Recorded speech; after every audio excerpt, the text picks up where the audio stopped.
கிரௌட control பண்ண வேண்டிய முக்கிய ஒரு பொறுப்புன்னு பாத்தீங்கன்னா உங்க பொறுப்பு தான். அது கட்சியினுடைய பொறுப்பு தானே தவிர அது போலீஸினுடைய பொறுப்பு வராது.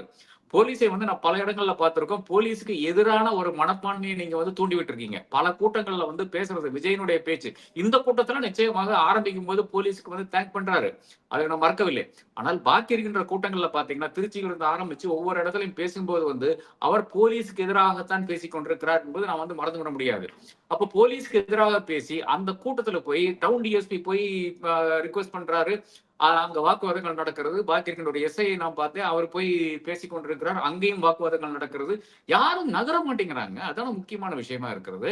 அங்க ஸ்பேஸ் கொடுக்கலன்னா அங்க இது கன்ஜெஷன் இருக்கும். அது பிரச்சனை வரும் என்று போலீஸ்க்கு நன்றாக தெரியும். அவர்கள் சொல்லி பார்க்கறாங்க. யாரும் கேட்கல.